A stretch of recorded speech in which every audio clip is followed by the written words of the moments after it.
Welcome to Dusky Lore. Close your eyes, dim the lights, and listen closely as the shadows begin to speak. Story 1. About 2 years ago, I moved into my first real home. It was in a newly built residential neighborhood on the outskirts of a quiet town in Australia. Fresh concrete, wide streets, and barely any neighbors. I was one of the first people to move in, which at the time felt exciting. It was just me, my dog Jeb, and all the independence I could want.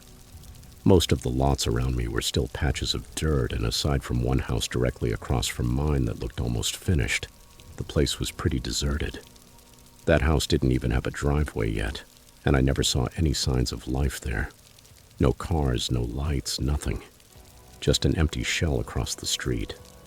A little farther down from my house, there was a strange hill on municipal land. Huge, fenced off, and completely off limits. No one was allowed to build there, and apparently no one was supposed to go near it either. I never understood why, though I also wasn't interested enough to find out. It just stood there like a forbidden backdrop. The only other real landmark in the area was an old abandoned farm a few kilometers away. It was completely falling apart, but I used to walk there with Jeb to explore it. There was something cool about having so much emptiness all around. But about a month after I moved in, things started getting weird. One morning, just before dawn, I woke up to the sound of a violin. It wasn't a cheerful or lively melody. It was slow, almost sad. It sounded faint, far away. Honestly, at first I even thought it was beautiful. I assumed that the house across the street had finally gotten new residents, and that maybe one of them played. But when I looked out the window, it looked exactly the same, empty. Even so, I thought it was nothing, until it happened again and again. Every couple of days, I heard the same violin, always very early in the morning. It only lasted about 30 to 45 seconds, and then it faded out as if it had never happened. Eventually, curiosity got the better of me. One morning, as soon as I heard the music, I jumped out of bed, threw on my robe, and went outside. The air was cold. The sky was just beginning to lighten. That was when I saw him, or her, up there on the hill. There was a figure, tall and thin. It was slowly turning in circles while playing, as if it were dancing. It was surreal. I blinked and turned away for a second to grab the newspaper from the front step. When I looked back, the music had stopped and the figure was standing completely still, facing me. We stayed like that, unmoving, watching each other through the morning fog. I couldn't make out any details, just a silhouette. After about 30 seconds, I got scared and went back inside. After that, little things started happening. I would see footprints in the dirt of the empty lots, footprints I hadn't made. Tools would appear out of nowhere, like shovels or rakes left lying around. I assumed they belonged to construction workers, even though I never actually saw any. Then the silent phone calls to my work started. No one on the other end, just silence. I stopped walking to the old farm. The hill and the violin had already left me unsettled enough, but there was one night I will never forget. It was late. I had my headphones on, gaming in the dark like usual. I got up to grab a beer from the fridge, and when I turned back toward the desk, I noticed something through the little window facing the fence. 2 faint lights, like little glowing dots floating just above the fence line. At first, I didn't think much of them. I stepped closer, staring, and only when my face was almost pressed against the glass did I realize they weren't lights. They were eyes, human eyes, wide open, unblinking. Someone was watching me, standing right on the other side of the fence. I froze completely. My body locked up like someone had unplugged me. Then, as if a switch had been flipped, I dropped to the floor and crawled behind the wall for cover. My heart was pounding so hard I swear I could hear it through the floorboards. Then the violin started playing right outside the window, louder than ever before, and the melody was different this time. Angry, frantic. Notes slipped. The strings shrieked. It was like whoever was playing was losing control. Jeb barked once from the backyard, just once, but it was enough. The music stopped immediately. The silence that followed was almost worse. I didn't dare move. Then Jeb let out another bark, deep and low. That was when I heard footsteps. Someone was walking along the side of the house. I finally reacted. Fear gave way to something else. Panic for my dog. I ran to the back door, opened it carefully after undoing the latch, and slid it open as quietly as I could. Jeb was standing there, planted like a statue, staring at something in the darkness. I tried tugging him to get him inside, but he wouldn't move. Then he let out a bark so deep, so aggressive, that I almost jumped. It sounded like a warning shot.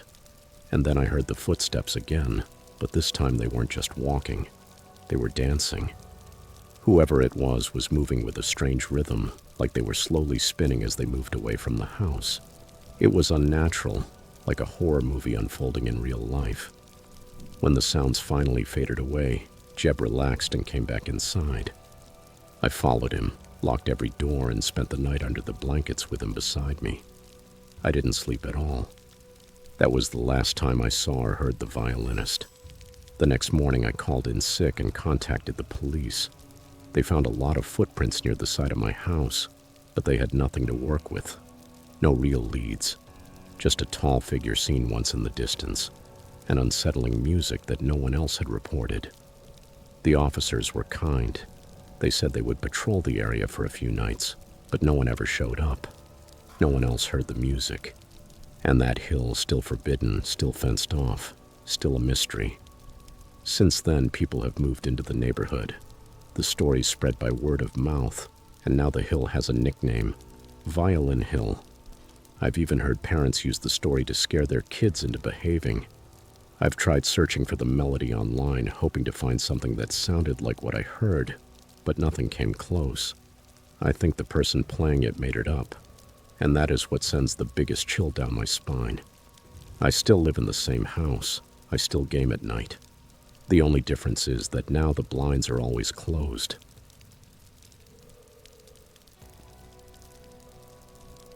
Story 2. A few years ago, I was living alone in a rental house in Northern California, located just outside the suburbs. It was a quiet neighborhood, the kind that feels peaceful and private without being too remote. There were no street lights, so it got very dark at night, especially when the sky was overcast. But honestly, I liked it. It gave the place a cozy feeling, almost like I was living in a little cabin. One winter night, I got home from work after a long shift and some unexpected overtime. Outside, it was pitch black. The clouds were thick, and the only thing lighting up my house was the glow from the porch light and my car's headlights. When I got out of the car, I caught a faint smell of cigarette smoke in the air. It struck me as odd. I didn't smoke, and I had never smelled that around the area before, but I didn't see anyone nearby, so I let it go and went inside. I was exhausted, so I took a quick shower and went to bed early, maybe around 7 o'clock. I had not even fully fallen asleep when I suddenly woke up convinced I had heard a noise inside the house. I did not panic right away. Sometimes a friend would stop by after work to use the shower before going to his night classes, and because of that I had given him a spare key, but he always let me know beforehand. I reached for my phone on the nightstand to check whether I had missed a message. The screen lit up with a blinding brightness. This was back when phones did not automatically adjust brightness in the dark, and mine could light up a room like a flashlight. Squinting, I saw that it was a little after 9 p.m., but there were no new messages. Still half asleep and not truly alarmed, I called out my friend's name. That was when I heard it. Heavy footsteps suddenly breaking into a run across the downstairs level of the house. In an instant, I jumped out of bed and dove into the closet. The upstairs layout was simple. 2 bedrooms on either side of the hallway and a bathroom at the end. As I pulled the closet door shut, I heard whoever it was sprint up the stairs. I climbed up and felt around for the attic access hatch in the closet ceiling. I was just pulling myself up into the attic when the person ran past my bedroom door and went into the bathroom. That moment of distraction was the only reason I made it up in time. I had just pulled my legs into the attic when the bedroom door burst open. I was crouched only a couple of feet from the opening, my heart racing, barely breathing. From that position, I could only see as far as the person's legs. He was wearing old jeans and dirty work boots. He checked the closet, but luckily it never occurred to him to look up. A few seconds passed before he backed away. Then there was a thunderous crash and a scream of pure rage. That sound stirred up some really bad memories. It sounded way too much like the way my stepfather used to yell when he lost control, before he ended up in a mental institution. The guy stormed back downstairs in a fury, knocking over furniture and throwing things everywhere. I did not dare move. I did not even have my phone with me. It was still on the nightstand. I stayed there in the attic counting. When I finally reached 1,000 in my head, I decided it might be safe. I climbed carefully back down into my room. My mattress was completely flipped over. That must have been the loud crash I had heard earlier. My cell phone was gone, but luckily I still had a landline next to the bed. I called the police and stayed where I was until I heard them identify themselves from downstairs. The house was wrecked. Chairs overturned, the couch flipped over. Books and decorations scattered everywhere. In the kitchen, the cabinets had been emptied and there were boxes and cans all over the floor. But the strangest part was that the only thing missing was a kitchen knife. The officers searched the property thoroughly. The side door had been forced open, probably with a crowbar. Along the fence line, they found cigarette butts, foil, and an empty pen tube. Things that, they said, people used to smoke methamphetamine, which meant the person who broke in had probably been watching my house for some time. That cigarette smell I had noticed earlier. He was probably standing right outside the fence when I pulled into the driveway. They told me to stay with a friend or family member and to repair the door immediately. I decided not to sleep at all that night. I barricaded the broken door with a bookshelf and stayed awake cleaning. Every so often I shined a flashlight into the yard, but I did not see anything. The next day I fixed the door and installed motion sensor lights along the sides and back of the house. I also ran a phone line into the attic so I would never again be without a way to call for help. After that night, nothing ever happened again. I stayed in that house for another 3 years without any incidents. But something did change. I started practicing. I would rehearse how quickly I could jump out of bed, get into the closet, and climb into the attic. Even when I moved to a new place, I kept the routine. My new closet has a crawl space instead of an attic, but the idea is the same. I try not to think too much about what would have happened if I had not reacted so quickly, or if that guy had decided to check the bathroom first.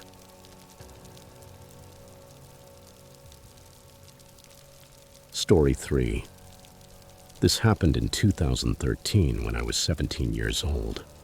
My family had just started looking at a new house near a river. It was a really beautiful place, quiet and with a great view. It was a 2-story home, somewhat secluded, and the man who had built it was still the owner. He met with us while we toured the house, and at first glance he seemed like a completely normal and friendly older man. He chattered a lot with my parents, made jokes, very animated. I stayed a little off to the side while they talked, not paying too much attention to him, but glancing up every now and then. And then I saw something that really shook me. In the middle of the conversation, there was a brief pause when the man looked away from my parents. His face changed instantly. Literally, 1 second he was laughing, and the next he had an expression of pure hatred and malice. The frown was not just anger. It was dark, full of resentment, almost like he was a different person. He did not even realize I was watching him. He probably thought I was looking at my phone. But as soon as he turned back to my parents, boom, he was smiling again like nothing had happened. That image stayed burned into my mind. It gave me a very bad feeling. I told my mother. She agreed it was strange but brushed it off. She said maybe he was just socially awkward or something like that. Anyway, we ended up buying the house. A few days after moving in, we settled in quickly. It was a Sunday morning and my family decided to go to church. I did not feel like going, so they left me home alone. It was probably around 11 a.m. when I started hearing loud banging coming from the side of the house. I was upstairs on the opposite side, and outside it was stormy. So at first I blamed it on the wind or something hitting the siding, but the banging had a rhythm, as if someone were doing it on purpose. It lasted maybe 5 minutes and then stopped. I let it go until about 10 minutes later the truly disturbing part started. I began hearing noises inside the house, footsteps downstairs, furniture scraping, the sound of kitchen drawers opening. I even heard the refrigerator door creak open. That was when it hit me. Someone was in the house. My stomach dropped. I immediately locked my bedroom door, grabbed the metal baseball bat I kept nearby, and called 911. While I was talking to the operator, I also texted my mother telling her that someone had broken in. She was about 30 minutes away, but she immediately said she was coming home. The operator told me the officers were about 10 minutes away. In the meantime, I could hear that person walking through the house as if he knew the layout. Every footstep came closer to the stairs. And then I heard him going up, step by step. It was like a horror movie, and I was the only one there. I was barely 5 feet 2 inches and maybe weighed 100 pounds. I knew that if that guy got in, the bat in my hands would not do much. Then I heard him stop right in front of my bedroom door. The handle shook. It was locked. And that was it. He did not say a word. He did not try to force it. He just stood there breathing. I could hear his breathing through the door. It could not have lasted more than 10 seconds, but it felt like forever. Then he turned around and walked away. I heard him go back down the stairs. After that, the back door opened and closed. A few minutes later, the police arrived. The operator asked me if I could go downstairs to let them in, or if they would need to break the door down. Since I had not heard anything else, I went down and opened it myself. They searched the whole house. There were no signs of forced entry, no broken windows, nothing stolen, just emptiness. My mother arrived a few minutes later. The first thing she did was look at my stepfather and ask, "You changed the locks already, right?" He had not. That was when I really started to panic. But then came the part that confirmed everything I had experienced. My mother had vacuumed the upstairs hallway the night before. There were fresh footprints in the carpet, large ones, too large to belong to anyone in our family. And the strangest part, they stopped right outside my bedroom door. The police had not even gone upstairs yet, so we knew they were not from them. The man who sold us the house died about a year later. I do not know what happened to him. We never spoke to him again after moving in, but I always wondered whether he still had a key, whether maybe he had been coming in even after selling the house, or whether deep down he had never really let it go. So yes, please, if you ever move into a new place, change the locks.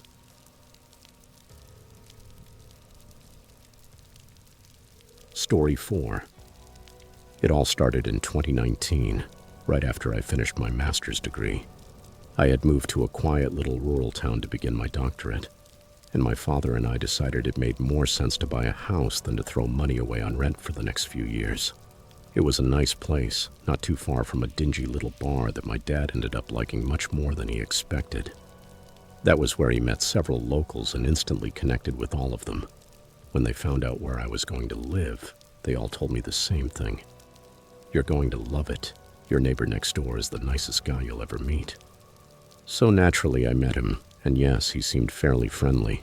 Maybe a little awkward, but nothing that raised any alarms. We exchanged numbers, just in case, right? After all, what was the worst that could happen? I found out the same day my father left town. My neighbor texted me while I was out, saying he had left a gift on the porch. When I got home, I found a hand-painted feeder for my cats in the mailbox. At first, I thought maybe he was just trying to be nice, until he started calling me cutie and sweetie in his texts. That was when I made it clear that I was not interested in anything romantic. He backed off and said he only wanted to be friends, that friendship was all anyone really needs. But the messages kept coming. He invited me fishing, left little gifts on the porch. I was polite, but for the most part I ignored him. I did not want to start a war with my next-door neighbor, but I also wanted nothing to do with him. One night I got a message from the manager of the bar down the street. "Do not open the door if your neighbor comes knocking." Apparently he had shown up at the bar with an axe, saying he was hearing voices and threatening to hurt someone if the voices did not stop. They called the police, but they did not arrest him. They just took the axe away and let him go. The bar manager let me stay at her house that night. She told me the officers suspected he was on meth. After that, I kept even more distance, but things got stranger. One morning I went outside and found a dead squirrel placed right next to my car door. It had obviously been hit by a car and then moved there on purpose. When I came back later, the squirrel was gone. And of course, my neighbor texted me something like, "Someone or something left a dead squirrel next to your car. Don't worry, I removed it for you." Yeah, very subtle. Then there was the shotgun shell casing. I saw it sitting on the bricks in his yard one day. And when I asked him about it, he said it was a warning to anyone who dared to walk between our houses. He texted me constantly the moment I pulled into the driveway, always watching, always commenting. Around Halloween, he built a full-size coffin and put it outside with the words, "Here lies the last son of a who played mind games, November 2012. I have no idea what that meant, but I knew it was nothing good. Eventually, I stopped responding to his messages altogether. 2 weeks later, he threw a 50-pound concrete planter at my front door. I called the police. They told me to apply for a no-contact order for stalking. A few days later, my TV screen lit up with a notification that someone was trying to cast a video to it. It was him. I rejected the request twice. I filed another report. Around that time, I had to leave town for a conference. While I was away, someone tried to get into my house. Luckily, my security system stopped them. Then COVID hit and I ended up trapped at home alone next to my stalker. He started texting me again. He told me he knew he had made me uncomfortable, that he was sorry, but that he had noticed my hair was longer and that I looked beautiful. I took all of this to court, every disturbing message, every attempt at manipulation, and I put it all in front of the judge. He did not deny any of it. In fact, he agreed with everything I said and claimed he was trying to start over. The judge granted the protection order in March 2020. For a while, everything calmed down, at least until he started using drugs again. That was when I found another shotgun shell in my flower bed, right after I had started dating my boyfriend. I am sure it was meant for him. So my boyfriend moved in quickly, and it was the right decision. Then New Year's Day 2021 came. I woke up to him screaming obscenities from his window toward my window for 7 straight minutes. Threats, insults, profanity. He called me a whore. He said he would blow his house up. I called the police. They shrugged and told me it was not a violation of the order because he never said my name. There is nothing illegal about yelling inside your own house, they said. I did what I had to do. I started parking on the street instead of in the driveway, kept the curtains closed 24/7. I installed 5 security cameras and spent more than $1,000 just trying to feel safe in my own home. And still the harassment continued. He shouted nonsense in the yard, talked to people who were not there. One day he yelled, "I have Cheerios on my necklace." Another day it was, "I'll put my penis in your butt." I wish I were making that up. Last week I heard him scream, "Someone's going to die over this sweatshirt, and how about I get my shotgun?" I called the police again. They gave him a citation for disturbing the peace. That was it. Last night he started sawing through his own privacy fence horizontally at 1 a.m., right outside my bedroom window. Now his fence barely blocks anything, and the only comfort I had, knowing I could go into my backyard without him watching me, is gone. I am exhausted. I am angry. I am tired of pretending I am not afraid in my own house.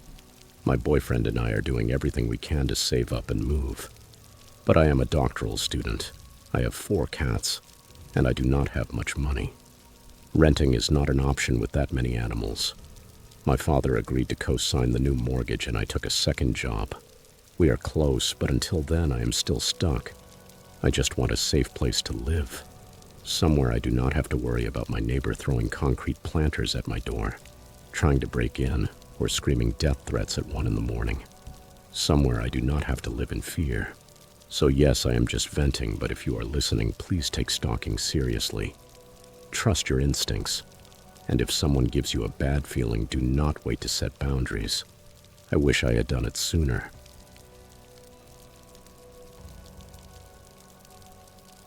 Story 5. It happened when I was still just a child, sometime in late October, when my family moved into an old 2-story house. I remember it was one of those gray, windy mornings that cut right through your jacket. We were excited to start fresh, even though the house itself had an unsettling feeling I could not quite put into words. The front windows looked like cold, dark eyes staring down at us from the second floor. But I was a kid, and to me, a new house meant adventure. While my parents were busy unpacking, I did what any curious child would do: snoop around. Every room, every closet, every little corner of that creaky old house seemed like it might be hiding something interesting or forgotten. I did not find pirate treasure or secret passageways like I had hoped, but I did find something in the basement that I will never forget. The basement was freezing cold and smelled like damp wood and dust. The lighting was dim, and I immediately noticed a metal hook hanging from the ceiling for no obvious reason. At the time, I assumed it was for hanging things, some kind of storage system or something like that. But what really caught my attention was the floor. It was made of the same old creaky boards as the rest of the house, only down there they seemed even more worn and fragile. I walked around a little until, all of a sudden, one of the boards gave way beneath my foot. My leg dropped straight through and pain shot up through me like fire. I started screaming. My parents came running downstairs and my father had to carefully pull me out. My leg hurt badly, but luckily it was not broken. Then something strange happened. While my father was helping me up, he looked down into the hole and froze, completely still. I will never forget the way his face changed. He barely said anything. He just told my mother to take me upstairs immediately. No explanation. I was halfway up the stairs when I looked back and saw my father staring at the hook on the ceiling and then back down at the hole in the floor. Something about all of it felt very wrong. That same afternoon, I heard him arguing on the phone with someone, probably the real estate agent. "You didn't tell me what happened here," he said. He sounded scared, even furious. The very next day, out of nowhere, a moving truck showed up. My parents packed everything at record speed. When I asked what was going on, they only told me to gather my things because we were going back to our previous house. That was it. No explanation, no discussion, we left. Years later, when I was older and finally asked them about it, they hesitated. You could tell they had been dreading that question for a long time. My father sat me down and told me what he had seen in the basement that day. Apparently, beneath the floor where I had fallen through, there was a stash of knives, machetes, and other horrible tools. But that was not even the worst part. Mixed in with all of that were small human remains. Fingers, a gouged out eye. Things no one should ever have to find. That night, after I had gone to bed, they called the police. Investigators came and discovered even more body parts hidden beneath the floorboards. Legs, arms, even a human head. That house had belonged to a man who was deeply disturbed. He kidnapped people and tortured them in that very basement, hanging them from that hook in the ceiling. The room was practically soundproof, so no one heard the screams. And according to the reports, the man was skilled at keeping his victims alive for as long as possible, cutting them little by little and enjoying their pain. They said he kept body parts as twisted trophies beneath the floorboards. Hearing all of that turned my stomach. I had been walking through the same place where people had been brutalized, completely unaware. I thought I was searching for forgotten toys or trinkets, not someone else's nightmare. To this day, I cannot get the images out of my head. I still see the hook, still hear imagined screams in the dark. Even though I was too young to understand it then, now I know exactly what I stumbled upon.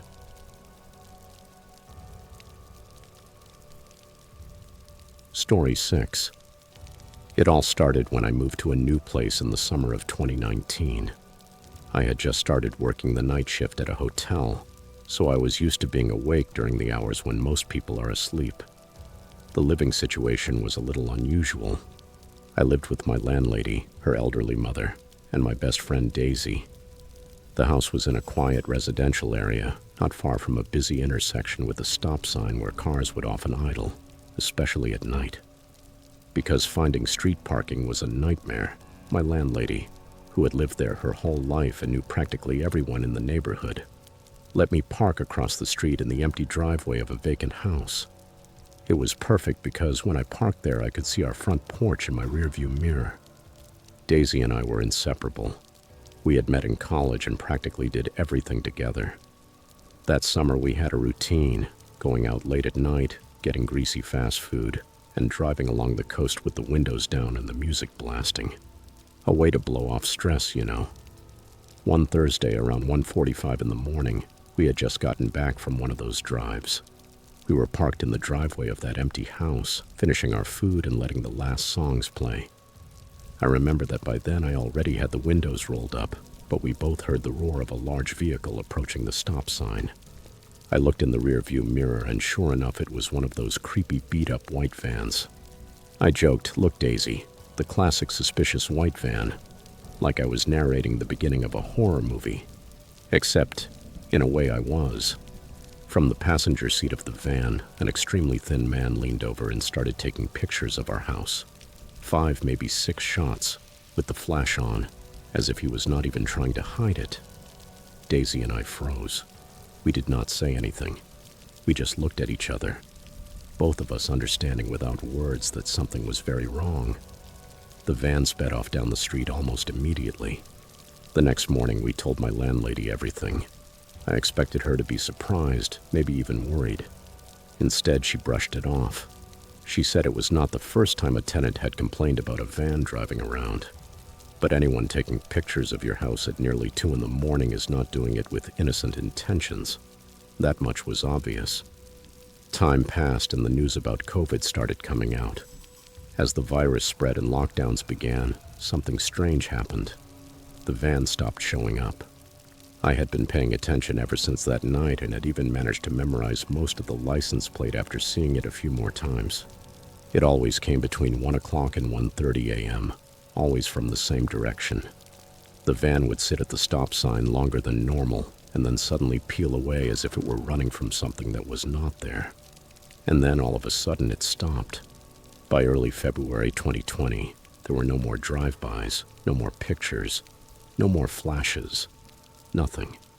I thought maybe the person got sick or that the pandemic disrupted his routine. Whatever the reason, I felt relieved. Over time, I let it go. I stopped staying awake watching that corner. I stopped obsessing over the license plate. I stopped writing down every sighting. Even so, even now, if I hear a loud diesel engine passing at night, my pulse speeds up. I still tense up, wondering if that van is back. I have thought about picking it back up again, maybe even following up with the police once the stay-at-home orders were lifted, just to make sure it really disappeared, because there is something about all of it that never fully sat right with me.